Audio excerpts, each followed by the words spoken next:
Hello दोस्तों, मैं अमित कुमार और आप सभी का स्वागत है अपने YouTube channel success study point में। दोस्तों, आज मैं हिंदी का 5वां क्लास लेकर आया हूं और आज का जो टॉपिक रहने वाला है हमारा क्या रहेगा, सर्वनाम रहेगा। ठीक है ना। और सर्वनाम थोड़ा सा वीडियो लंबा होने वाला है क्योंकि सर्वनाम को मैं एक ही वीडियो में क्या करूँगा, पूरा ख़त्म करने वाला हूँ। ठीक है, चलिए चलते हैं अपने क्लास पे। दोस्तों, अगर मैं बात करूं सर्वनाम शब्द का अर्थ क्या होता है, तो सर्वनाम शब्द का अर्थ होता है सबका नाम। ठीक है। उसके बाद सर्वनाम का कार्य क्या होता है, तो सर्वनाम का जो कार्य है संज्ञा के बदले में प्रयोग, यानी संज्ञा के बदले प्रयोग होना इसका कार्य है। जो सर्वनाम है, सर्वनाम का प्रयोग प्रभाव जो है कहाँ पे पड़ता है, तो याद रखेंगे वचन और कारक पे इसका प्रभाव पड़ता है। और कहाँ पर नहीं पड़ता है, तो याद रखेंगे लिंग पर नहीं पड़ता है। ठीक है। उसके बाद जो सर्वनाम है, सर्वनाम के भेद कितने होते हैं, तो याद रखेंगे सर्वनाम के 6 भेद होते हैं। कितने भेद होते हैं, तो 6 भेद होते हैं। ठीक है। उसके बाद मूल सर्वनाम जो होते हैं, मूल सर्वनाम शब्दों की संख्या कितनी होती है, तो याद रखेंगे भाई साहब इसकी जो संख्या होती है कितनी होती है, तो 11 होते हैं। दोनों में कन्फ्यूजन वाली बात है। ठीक है, ध्यान समझना कि जो सर्वनाम के भेद अगर पूछे सर्वनाम के भेद कितने होते हैं, तो 6 भेद होते हैं। और सर्वनाम के मूल शब्द जो होते हैं, मूल यानी मूल सर्वनाम शब्दों की संख्या कितनी होती है, तो 11 होती है। और 11 वह कौन कौन सी होती है, तो याद रखेंगे यह, वह, तू, आप, मैं, कुछ, कोई, कौन, क्या, जो, सो, ये जितने भी 11 हमारे शब्द हैं, ये क्या हमारे मूल सर्वनाम शब्द की संख्या है। ठीक है, तो याद रखेंगे अगर कोई पूछेगा कि मूल सर्वनाम शब्दों की संख्या कितनी होती है, तो याद रखेंगे 11 होती है। ठीक है। और सर्वनाम के भेद कितने होते हैं, तो सर्वनाम के 6 भेद होते हैं। ठीक है, आशा करता हूँ इतना समझ में आया होगा। ठीक है, उसके बाद चलते हैं आगे।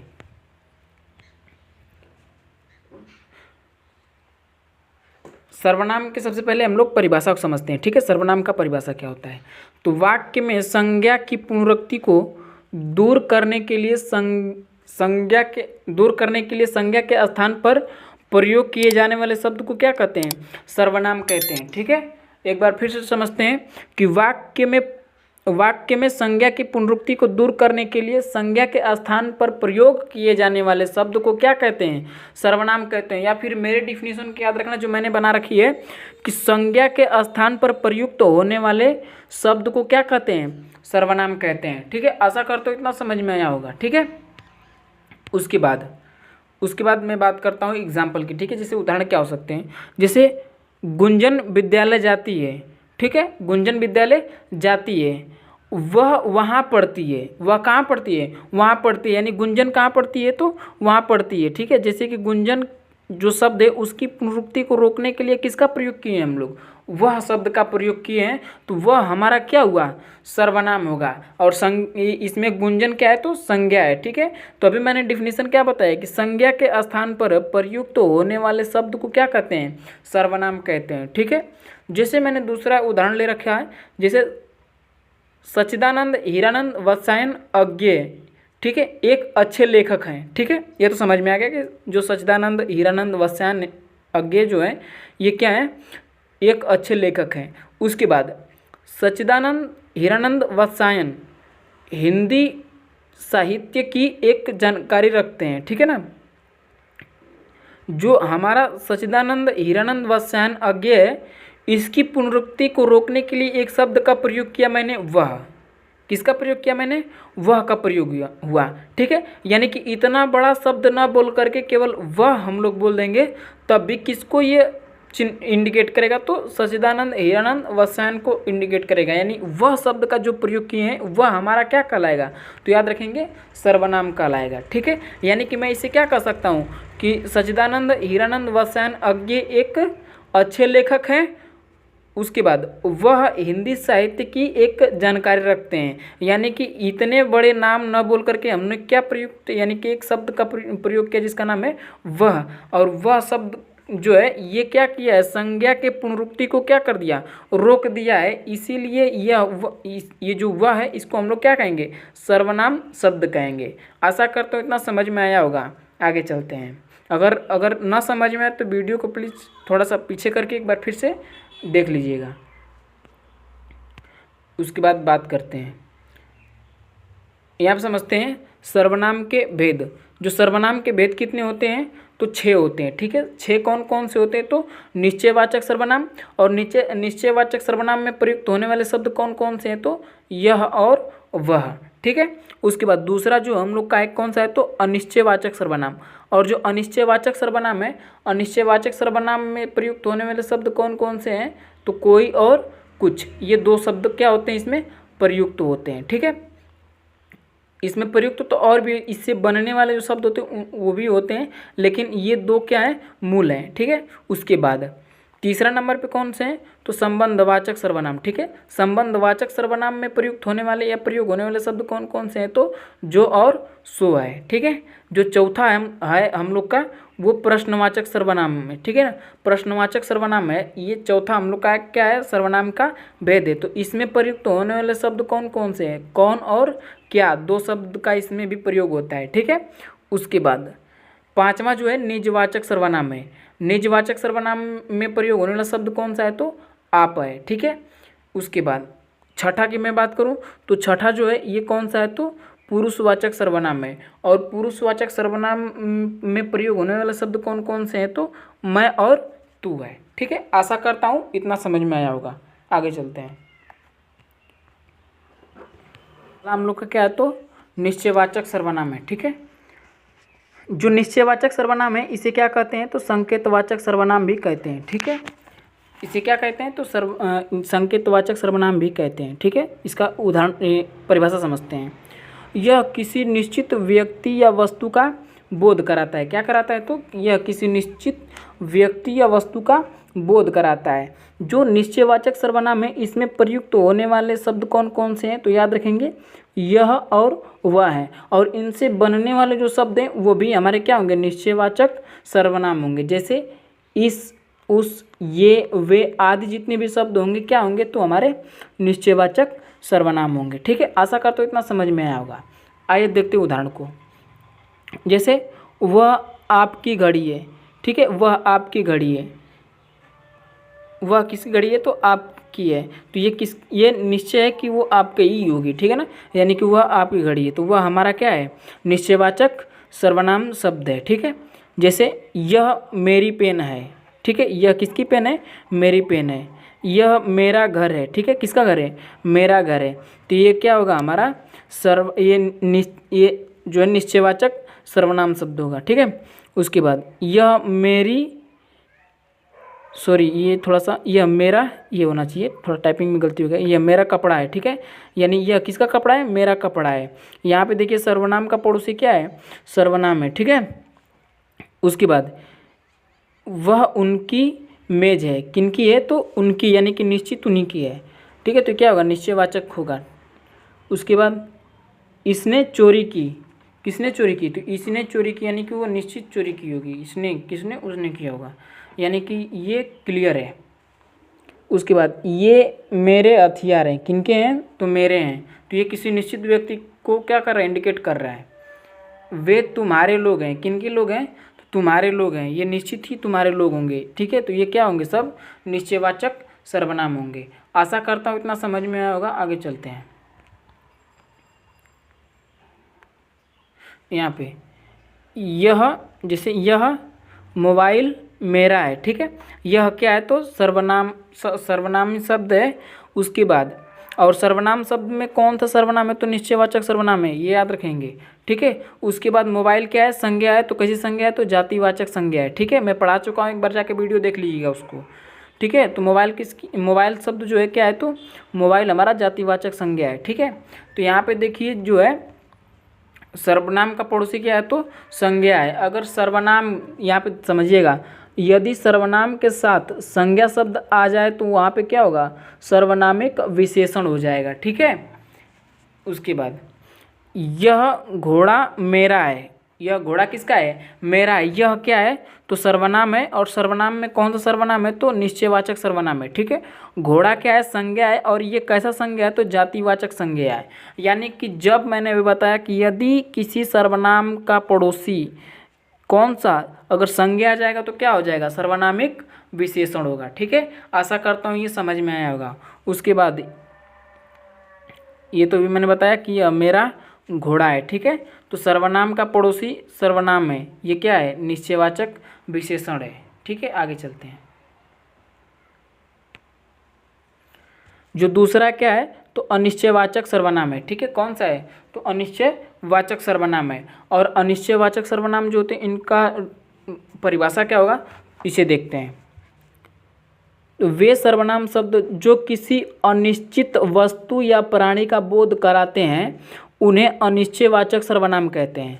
ठीक है, एक बार ध्यान समझते हैं कि वे सर्वनाम शब्द जो किसी अनिश्चित व्यक्ति या वस्तु का बोध कराते हैं उसे क्या कहते हैं? उन्हें अनिश्चयवाचक सर्वनाम कहते हैं। ठीक है, और अनिश्चयवाचक सर्वनाम में प्रयुक्त होने वाले शब्द कौन कौन से हैं? तो कोई और कुछ, इन दोनों से बनने वाले शब्द क्या है? किसी या आदि जो शब्द होते हैं ये हमारे क्या हैं? अनिश्चयवाचक सर्वनाम शब्द हैं। ठीक है, उसके बाद कोई शब्द जो है ये किसके लिए होता है? तो प्राणीवाचक सर्वनाम प्राणीवाचक यानी ये किसी प्राणी के लिए प्रयोग होता है। और जो कुछ होता है ये किसके लिए होता है? तो वस्तुवाचक के लिए होता है। ठीक है, इसके उदाहरण क्या क्या हो सकते हैं वो देखते हैं। जैसे कोई जा रहा है, कौन जा रहा है पता नहीं है। ठीक है, यानी कि ये किसी अनिश्चित व्यक्ति के लिए है। ठीक है, जैसे वह कुछ खा रहा है, वो कोई वस्तु है जो खा रहा है। ठीक है, लेकिन ये पता नहीं है, तो क्या होगा? अनिश्चयवाचक सर्वनाम होगा। उसके बाद किसी ने कहा था, क्या कहा था पता नहीं, लेकिन किसी ने कुछ कहा था। ठीक है, तो ये क्या है? अनिश्चयवाचक है, पता नहीं चल पा रहा है। ठीक है, जैसे किसी ने कुछ किसी से कुछ मत लो। ठीक है, किसी से कुछ मत लो। उसके बाद वहाँ कुछ है, क्या है पता नहीं है। ठीक है, किसी क्या करो वहाँ कुछ है, यानी कि ये किसी वस्तु के लिए प्रयोग हो रहा है। ठीक है, लेकिन ये पता नहीं कौन सी वस्तु है, तो ये हमारा क्या होगा? अनिश्चयवाचक सर्वनाम होगा। ठीक है, उसके बाद बाहर गेट पर कोई आया है, कौन आया है पता नहीं है। ठीक है, तो ये भी क्या होगा? अनिश्चयवाचक सर्वनाम शब्द होगा। उसके बाद कोई आ रहा है, कौन आ रहा है नहीं पता है, ये भी किसी अनिश्चित व्यक्ति के लिए है। ठीक है, मैं कुछ लाया हूँ, क्या लाया हूँ पता नहीं, कोई वस्तु लाया हूँ। ठीक है, तो याद रखेंगे ये जितने भी शब्द हैं ये क्या है? हमारे अनिश्चयवाचक सर्वनाम होंगे। आगे चलते हैं, बात करते हैं प्रश्नवाचक सर्वनाम की। ठीक है, प्रश्नवाचक सर्वनाम क्या होते हैं? तो वे प्रश्नवाचक शब्द जो प्रश्न करने हेतु प्रयुक्त होते हैं उन्हें प्रश्नवाचक सर्वनाम कहते हैं। ठीक है, एक बार ध्यान समझना, वे प्रश्नवाचक शब्द जो प्रश्न करने हेतु प्रयुक्त होते हैं उनसे क्या कहते हैं? प्रश्नवाचक सर्वनाम कहते हैं। जैसे एग्जाम्पल के तौर पर मैं बताऊं तो कौन कौन से शब्द? तो कौन, क्या, किने, कहाँ, कैसे आदि जितने भी शब्द हैं क्या हैं? तो हमारे प्रश्नवाचक सर्वनाम शब्द हैं। ठीक है, उसके बाद कौन का प्रयोग व्यक्तियों के लिए किया जाता है और क्या का प्रयोग वस्तुओं के लिए किया जाता है, ये फैक्ट याद रखेंगे। ठीक है, आशा करते इतना समझ में आया होगा। आगे देखते हैं, जैसे कौन गाना गाया, ये किसी व्यक्ति से प्रश्न किया जा रहा है। ठीक है ना, कौन गाना गाया पता नहीं है, प्रश्न यहाँ पे किया जा रहा है। ठीक है ना, जैसे वह क्या लाया, पूछा जा रहा है वह क्या लाया, तो कोई वस्तु लाया होगा, पूछा जा रहा है उसको। ठीक है, तो ये हमारा क्या होगा? ये प्रश्नवाचक सर्वनाम शब्द होगा। ठीक है, जैसे आप चाय के साथ क्या लेंगे, चाय के साथ क्या लेंगे, कवियों को किसने आमंत्रित किया। ठीक है, कवियों को किसने आमंत्रित किया। उसके बाद तुम किससे लिखोगे, तुम किससे लिखोगे। ठीक है, तो इनसे बनने वाले जितने भी वाक्य इनको बनाते हैं। ठीक है, जैसे यह किसकी पुस्तक है, यह किसकी पुस्तक है, तो ये प्रश्नवाचक क्या है? ये प्रश्नवाचक सर्वनाम है। ठीक है, उसके बाद यह काम कैसा हुआ, तो अच्छा हुआ, बढ़िया हुआ, कैसा हुआ, ये क्या कर रहा है? प्रश्न कर रहा है, यानी कि प्रश्नवाचक सर्वनाम होगा। ठीक है, आपका क्या नाम है, ये भी क्या कर रहा है? प्रश्न कर रहा है। ठीक है, तो ये क्या होगा? जितने भी शब्द आएंगे वैसे शब्द जितने भी हैं क्या होंगे? प्रश्नवाचक सर्वनाम होंगे। आशा करते इतना समझ में आया होगा। आगे चलते हैं, चौथा जो हम लोग का होने वाला है, चौथा कौन सा है तो याद रखेंगे, चौथा जो है संबंधवाचक सर्वनाम है। ठीक है, कौन सा है तो संबंधवाचक सर्वनाम है। इसका परिभाषा क्या होगा थोड़ा समझते हैं। वे सर्वनाम शब्द जो दो वस्तुओं अथवा प्राणियों में संबंध प्रकट करता है उन्हें क्या कहते हैं, संबंधवाचक सर्वनाम कहते हैं। ठीक है, ये जो है संबंधवाचक क्या होता है, संबंधवाचक किसी दो व्यक्ति या फिर दो प्राणियों के बीच में संबंध को प्रकट करते हैं, उसे क्या कहते हैं, संबंधवाचक सर्वनाम कहते हैं। ठीक है, या फिर मैं ये बोल सकता हूँ कि वे सर्वनाम जो दो उपवाक्यों को जोड़ने का कार्य करता है उसे क्या कहते हैं, उसे हम लोग संबंधवाचक सर्वनाम कहते हैं। ठीक है, और इसमें प्रयुक्त होने वाले शब्द कौन कौन से हैं तो जैसे जो, वह, जो, सो, जिसकी, उसकी, जितना, उतना आदि शब्द जो होते हैं हमारे क्या हैं तो ये हमारे संबंधवाचक सर्वनाम शब्द हैं। ठीक है, इसके उदाहरण क्या क्या हो सकते हैं, जैसे जो पढ़ेगा सो पास होगा। यहाँ पे जो और सो क्या है, ये दो उपवाक्यों को जोड़ने का कार्य कर रहे हैं, तो ये हमारे क्या होंगे, संबंधवाचक सर्वनाम होंगे। ठीक है, उसके बाद जिसकी लाठी उसकी भैंस, जिसकी लाठी उसकी भैंस, ये भी क्या है, हमारा दो उपवाक्यों को जोड़ने का कार्य है। कौन जोड़ने का कार्य कर रहा है तो जिसकी उसकी, तो ये जिसकी उसकी क्या है, हमारे संबंधवाचक सर्वनाम है। ठीक है, इतनी बात आशा करता हूँ समझ में आया होगा। उसके बाद जैसा करोगे वैसा भरोगे, जैसा और वैसा, ये दो शब्द जो हैं ये दो उपवाक्यों को जोड़ने का क्या कर रहे हैं, कार्य कर रहे हैं, तो ये भी हमारा क्या होगा, संबंधवाचक सर्वनाम होगा।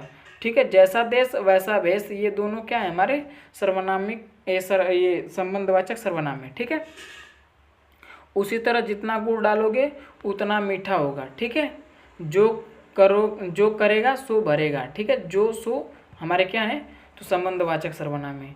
जिसकी लाठी उसकी भैंस मैं बता चुका हूँ, ये दोनों क्या है तो हमारे संबंधवाचक सर्वनाम है, क्योंकि ये जितने भी शब्द हैं क्या कर रहे हैं, दो उपवाक्यों को जोड़ने का कार्य कर रहे हैं, यानी दो वस्तुओं और प्राणियों के मध्य संबंध प्रकट कर रहे हैं, इसलिए इन्हें क्या कहेंगे, संबंधवाचक सर्वनाम कहेंगे। ठीक है, आशा करते इतना समझ में आया होगा। आगे चलते हैं।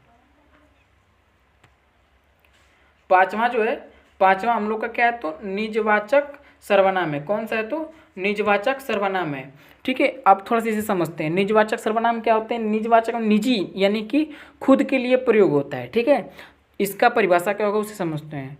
वे सर्वनाम जो स्वयं खुद स्वतः अपने आप का बोध कराए उसे क्या कहेंगे हम लोग, निजवाचक सर्वनाम कहते हैं। और इसमें प्रयुक्त होने वाले शब्द कौन कौन से होते हैं वो देखते हैं। जैसे आप, स्वतः, अपने आप, स्वयं, खुद आदि जितने भी शब्द होते हैं क्या होते हैं तो निजवाचक सर्वनाम शब्द होते हैं। ठीक है, एग्जाम्पल की मैं बात करूँ तो इसके उदाहरण क्या क्या हो सकते हैं, तो इसके उदाहरण जो है जैसे हम अपने आप यह कार्य कर लेंगे। ठीक है, हम अपने आप यह कार्य कर लेंगे, यानी कि मैं खुद कर लूँगा, यानी कि अपने आप यानी स्वतः खुद के लिए ये प्रयोग हो रहा है। ठीक है, तो ये हमारा क्या होगा, निजवाचक सर्वनाम शब्द होगा। ठीक है, जैसे आप भला तो जग भला। ठीक है, आप भला तो जग भला, यानी कि हम सही हैं तो सब सही है।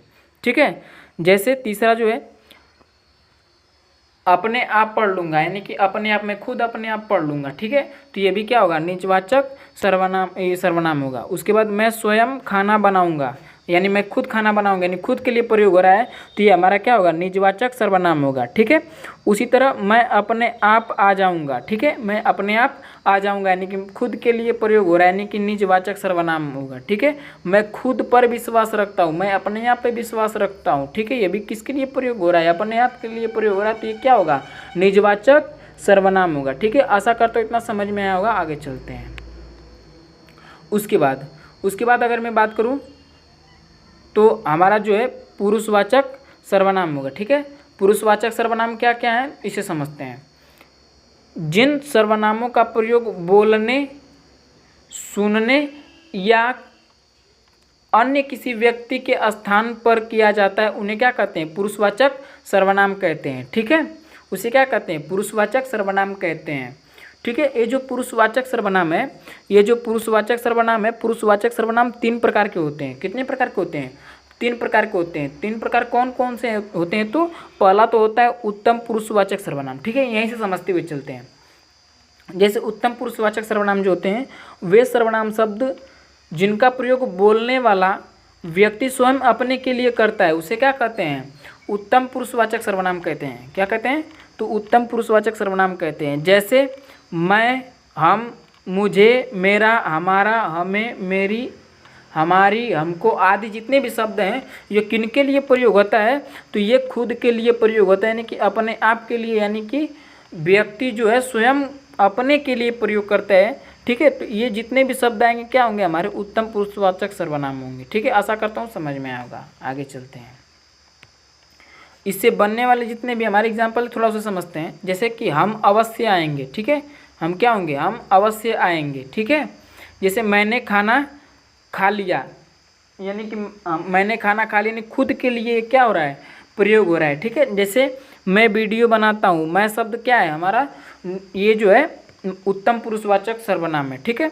उसके बाद हम प्रदर्शनी देखने जाएंगे, ठीक है, हम क्या होंगे? हम प्रदर्शनी देखने जाएंगे, ठीक है। तो ये हम शब्द जो है क्या है? ये उत्तम पुरुषवाचक सर्वनाम है, ठीक है। उसी तरह इस विषय में हमारा बोलना ठीक नहीं है, यानी इस विषय में हमारा बोलना ठीक नहीं है, यानी ये खुद के लिए प्रयोग किया जा रहा है, ठीक है ना, याद रखेंगे इसको। उसके बाद दूसरा जो है, दूसरा हमारा कौन सा है? तो याद रखेंगे मध्यम पुरुषवाचक सर्वनाम। कौन सा है? तो मध्यम पुरुषवाचक सर्वनाम। मध्यम पुरुषवाचक सर्वनाम क्या होते हैं? तो वे सर्वनाम शब्द जो सुनने वाले के लिए प्रयुक्त होता है। किसके लिए? जो सुनने वाला श्रोता होता है उसके लिए प्रयुक्त होता है, जिससे क्या कहते हैं हम लोग? मध्यम पुरुषवाचक सर्वनाम कहते हैं, ठीक है। इसमें कौन कौन से शब्द प्रयुक्त होते हैं? जैसे वस्तु, तुम, तेरा, तेरी, तुम्हारा, तुझे, तुम्हें, आप, आपका, आपकी, अपना, अपनी, आपको, अपने आदि शब्द जितने भी होते हैं क्या होते हैं? तो ये हमारे मध्यम पुरुषवाचक सर्वनाम होते हैं, ठीक है। उसके बाद जैसे तू शब्द जो होता है, तू ये किसके लिए होता है? जो अकेला है और उसकी उम्र क्या है? छोटी हो, उसके लिए प्रयोग तू का प्रयोग करते हैं। अब तुम किसके लिए किया जाता है? जब उम्र में कम और एक से अधिक होते हैं व्यक्ति, उनके लिए तुम का प्रयोग होता है, ठीक है। जैसे एग्जाम्पल की मैं बात करूं, जैसे आप मेरे शादी में ज़रूर आना। तो ये मान लो कोई व्यक्ति ए है, कोई व्यक्ति बी से कह रहा है कि आप मेरे शादी में ज़रूर आना, यानी कि ये दूसरे व्यक्ति के लिए हो रहा है ना, बात हो रही है, तो ये क्या होगा? मध्यम पुरुषवाचक होगा, ठीक है। यानी कि कौन सुन रहा है? कोई व्यक्ति बी है जो सुन रहा है, ये व्यक्ति बोल रहा है उसको कि आप मेरे शादी में ज़रूर आइएगा फिर, या फिर आना, ठीक है। जैसे तुम क्या कर रहे हो, ये किसी व्यक्ति दूसरे व्यक्ति के लिए बात हो रही है, ठीक है। तो ये क्या होगा? मध्यम पुरुषवाचक सर्वनाम होगा। तुम्हें गुरुजी ने बुलाया है, ठीक है। उसके बाद तू बहुत अच्छा लिखती है, तू बहुत अच्छा लिखती है, ठीक है। ये क्या होगा? मध्यम पुरुषवाचक सर्वनाम होगा, ठीक है। जैसे आप मेरे साथ चलिए, आप मेरे साथ चलिए, यानी कौन चलेगा? कोई व्यक्ति भी है जो जाएगा, ठीक है, वो सुन रहा है, यानी कि क्या होगा? तो मध्यम पुरुषवाचक सर्वनाम होगा। आशा करता हूँ इतना समझ में आया होगा। आगे चलते हैं। उसके बाद जो तीसरा है हम लोग का, वो अन्य पुरुषवाचक सर्वनाम है, ठीक है, और इसी को प्रथम पुरुष के नाम से भी जानते हैं, ठीक है। इसे थोड़ा समझते हैं। वे सर्वनाम जिनका प्रयोग बोलने तथा सुनने वाले व्यक्ति किसी अन्य व्यक्ति के लिए प्रयुक्त करते हैं, उसे क्या कहते हैं? अन्य पुरुषवाचक सर्वनाम कहते हैं। जैसे मान लो कि कोई बोलने वाला व्यक्ति कोई ए है और सुनने वाला व्यक्ति कोई बी है, ठीक है, और इन दोनों को वार्तालाप किसी तीसरे व्यक्ति के लिए कर रहा है, यानी तीसरा व्यक्ति हमारा क्या होगा? अन्य पुरुषवाचक सर्वनाम में होगा, ठीक है। अगर मान लो कोई व्यक्ति ए है जो बोलने वाला, ये क्या होगा? उत्तम पुरुषवाचक सर्वनाम होगा, और जो सुनने वाला व्यक्ति है वो हमारा क्या होगा? मध्यम पुरुषवाचक सर्वनाम होगा। और ये जो ए और बी किसी तीसरे व्यक्ति के लिए बात कर रहे हैं, यानी कि तीसरा व्यक्ति क्या होगा? हमारा अन्य पुरुषवाचक सर्वनाम होगा, ठीक है। और इसमें कौन से शब्द प्रयोग होते हैं? जैसे यह, वह, ये, वे, उसका, उसकी, इसे, इन्हें, उन्हें, उसका, उनकी, उनको आदि जितने भी शब्द हैं हमारे क्या हैं? अन्य पुरुषवाचक सर्वनाम है, ठीक है। एग्जाम्पल के तौर पे मैं बात करूँ, जैसे वह नहीं आया, कौन नहीं आया? तीसरा व्यक्ति जो है, यानी कि कोई मान लो व्यक्ति ए है, कोई व्यक्ति बी से कहा कि वह नहीं आया, कौन नहीं आया? कोई तीसरा व्यक्ति है जो नहीं आया, ठीक है। तो ये हमारा शब्द क्या होगा? हमारा कि ये अन्य पुरुषवाचक सर्वनाम होगा, ठीक है। उसके बाद वह, ये छोड़ो, ये थोड़ा टाइपिंग गलत हो गई है, ठीक है। ये समझते हैं। आजकल वह कुछ भी खाता पीता नहीं है, कौन नहीं खाता पीता? कोई तीसरा व्यक्ति जो नहीं खाता पीता है, ठीक है। किसी दूसरे व्यक्ति से कहा जा रहा है।